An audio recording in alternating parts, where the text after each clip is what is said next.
வணக்கம். இது learn Tamil channel. இந்த சேனலுக்கு ஆதரவு தந்த அனைவருக்கும், ஆதரவு தரப்போகும் அனைவருக்கும் எனது நன்றிகள் பல. வாங்க காணொளிக்குள்ளே போகலாம். இன்றைக்கு இந்த காணொளியில் சேர்த்து எழுதுதல், எதிர்ச்சொல் எழுதுதல் இது ரெண்டையும் பார்க்க போகிறோம். ஃபஸ்ட்டு சேர்த்து எழுதுதல் பார்க்கலாம். இப்போ ஃபஸ்ட் ஒன் பாருங்கள், பாரம் கூட்டல் சந்தை. இதில் சேர்த்து எழுதும்போது 2 சொல்லாக இருக்கிறது, சேர்த்து எழுதும்போது ஒரு சொல்லாக எழுதுவோம்.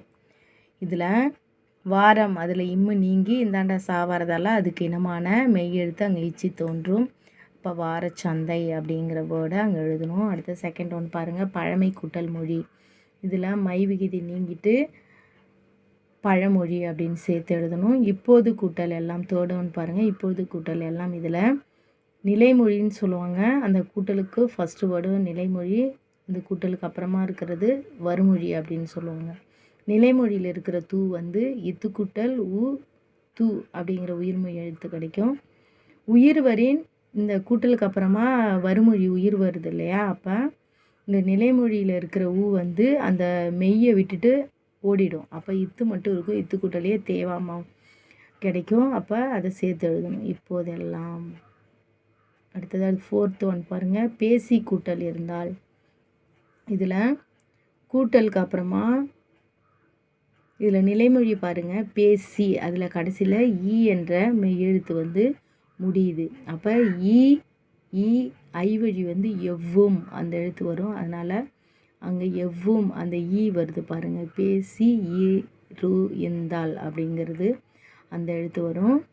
அதாவது ஈ ஐ வழி எவ்வும் அந்த இலக்கண இதுபடி அங்கே உடம்பிடும் மையா ஈ தோன்றியிருக்கு.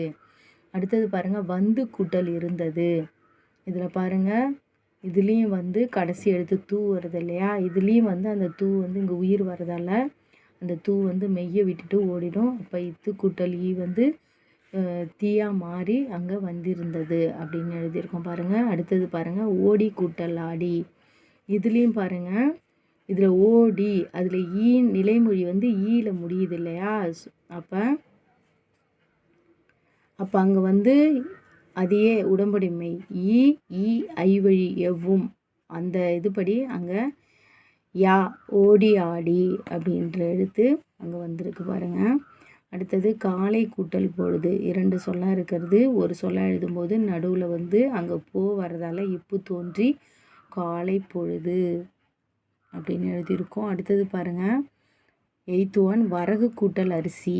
இதுலேயும் வந்து ஊ அந்த கூ நிலைமொழியில் இருக்கிற கூ வந்து இக்கு கூட்டல் ஊ. இதுலேயும் வந்து அங்கே வருமொழி வந்து உயிர் எழுத்து வரதால் இதில் உக்குரல் வந்து இங்கே மெய்யை விட்டுட்டு ஓடிடும். அப்போ இக்கு மட்டும் இருக்கும். அப்போ இக்கு வந்து இந்தாண்ட வருமொழியில் வந்து உயிர் இருக்கிறதால அந்த இக்கு உயிரோடு சேர்ந்து கா அப்படிங்கிறது கிடைக்கும். அப்போ சேர்த்து எழுதியிருக்கோம் பாருங்கள், வரகரிசி. அடுத்த 9th ஒன் பாருங்கள், உணவு கூட்டல் அளிக்க.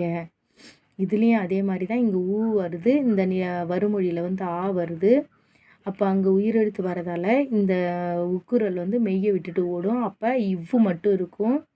இவ்வு கூட்டல் ஆ வா அப்படிங்கிறத சேர்த்து எழுதணும்.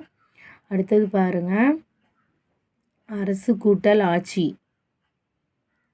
இதுலேயும் பாருங்கள், இதுலேயும் நிலைமொழியில் கடைசி எழுத்து ஊல முடியுது. அப்போ இங்கேயும் வந்து உயிரெழுத்து வருது. அப்போ இதுலேயும் உயிர் வந்து ஓடிடும். அடுத்தது அங்கே மெய்யெழுத்து இச்சு மட்டும் இருக்கும். அப்போ இச்சு கூட்டல் ஆ சா அப்படிங்கிற எழுத்து அங்கே சேர்த்து எழுதணும். அடுத்தது 11 பாருங்கள், நீர் கூட்டல் பாசனம். 2 எழுத்தும் முழுமையாக இருக்குது. அப்போ இங்கே வருமொழியில் பா வரதால் அதுக்கு இனமான மெய்யெழுத்து இப்பு தோன்றி நீர்ப்பாசனம் அப்படின்னு எழுதியிருக்கோம். அடுத்தது 12 பாருங்கள், தன் கூட்டல் உடைய. இதில் தன்னு ப்ளஸ் இந்தாண்ட கூட்டலில் ஊ வருது முதல் எழுத்து. அப்போ அந்த இன்னு வந்து ரெட்டிச்சு இன்னு கூட்டல் ஊ நூவா மாதிரி தன்னுடைய அப்படிங்கிறது எழுதியிருக்கோம் பாருங்கள். அடுத்தது 13 பாட்டல் என்று. இது எப்படி எழுதணும் அப்படின்னா, நிலைமொழியில் இருக்கிற நா அதில் வந்து கடைசி எழுத்து ஆவில் வருதா, இங்கே வந்து உயிரெழுத்து வருது. அப்போ ஐ வழி வந்து எவ்வும் வரும். ஏனைய உயிர் வந்துச்சுன்னா வவ்வும் வரும் இல்லையா, அந்த இலக்கண முறைப்படி இங்கே என்னவென்று அந்த ஏ வந்து இவ்வு எடுத்து இவ்வு தோன்றும். அந்த இவ்வு வந்து இவ்வு கூட்டல் ஏ வேவா மாதிரி என்னவென்று அப்படின்னு எழுதணும். அடுத்தது 14 பாருங்கள். மாசு கூட்டல் இல்லாத. இதில் பாருங்கள், வருமொழியில் முதல் எழுத்து ஈ இருக்கு இல்லையா, அப்போ நிலைமொழியில் மாசு அந்த சொல்லில் கடைசி எழுத்து ஊல முடியுது.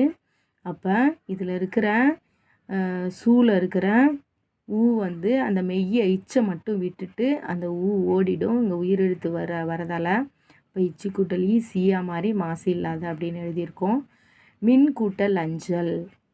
இதை சேர்த்து எழுதும் போது அந்த இன்னு ரெட்டிச்சு இன் கூட்டலாம் நான் மின்னஞ்சல் அப்படின்னு எழுதியிருக்கோம் பாருங்கள். வெளி கூட்டல் அரங்கு. இதுலேயும் பாருங்கள், இங்கே வருமொழியில் ஆ வருது இல்லையா, நிலைமொழி கடைசி எழுத்து ஈல முடியுது. அப்போ ஈ ஐவழி வந்து எவ்வும் வரும் இல்லையா, எவ்வும்.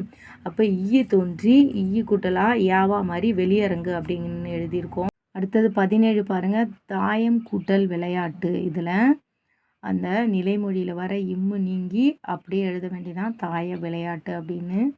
அடுத்த 18 பாருங்கள். நன்மை கூட்டல் பண்பு. இதில் மைவிகுதி நீங்கி அந்த இன்னு இர்ரா மாறி நற்பண்பு அப்படின்னு எழுதணும். அடுத்தது 19 பாருங்கள். பின் கூட்டல் பகல். இதில் 2 சுழி இன்னு, இதோட ஃப்ரெண்டு வந்து அந்த என்னது ரன்னகரம்னு சொல்லுவாங்கள்ல, அந்த ரா வல்லினரா தான்.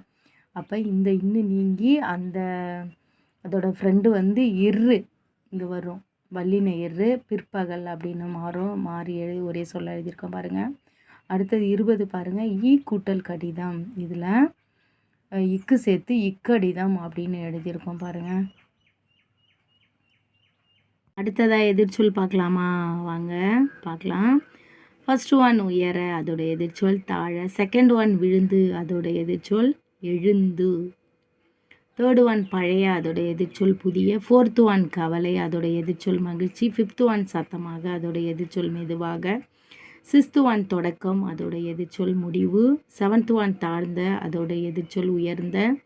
எயித்து ஒன் பொய், அதோட எதிர்ச்சொல் மெய். நைன்த்து ஒன் சிறிய, அதோட எதிர்ச்சொல் பெரிய. 10th ஒன் அருகில், அதோட எதிர்ச்சொல் தொலைவில். 11th ஒன் நண்பர்கள், அதோட எதிர்ச்சொல் பகைவர்கள். 12th ஒன் மேல்தளம், அதோட எதிர்ச்சொல் வந்து கீழ்த்தளம். அங்கே ஏன் இத்து சின்னதாக எழுதியிருக்கேன் அப்படின்னா, இழு வரப்ப பக்கத்தில் இன்னொரு மெய் எழுத்து தோன்றும். அதனால் அதுக்கு இனமான அந்த தா வரதால் அதுக்கு இனமான மெய்யெழுத்து அங்கே இத்து தோன்றி கீழ்த்தளம் 2 மெய்யெழுத்து. ஈக்கும் இருக்கும் இழுக்கும் இந்த 3 எழுத்துக்கும் பக்கத்தில் இன்னொரு மெய்யெழுத்து தோன்றும். அதனால் கீழ்த்தளம் இழு இத்து 2 மெய்யெழுத்து ஒன்றாக வரும். அதனால் கீழ்த்தளம். அடுத்தது பாருங்கள். 13 எளிதாக, கடினமாக, குறையாத, நிறையாத, மெல்லிய, தடித்த, முடியும், முடியாது. 17 பாருங்கள். மெதுவாக, விரைவாக. 18 ஒன் குறைய, நிறைய. 19 ஒன் வந்து உள்ளரங்கு, அதோடைய எதிர்ச்சொல் வெளியரங்கு. 20 வந்து ஒருமுகம், அதோடைய எதிர்ச்சொல் பலமுகம். இந்த காணொளி வந்து உங்களுக்கு பயனுள்ள வகையில் இருந்துச்சுன்னா இந்த சேனலுக்கு சப்போர்ட் பண்ணுங்கள். தேங்க்ஸ் ஃபார் வாட்சிங்.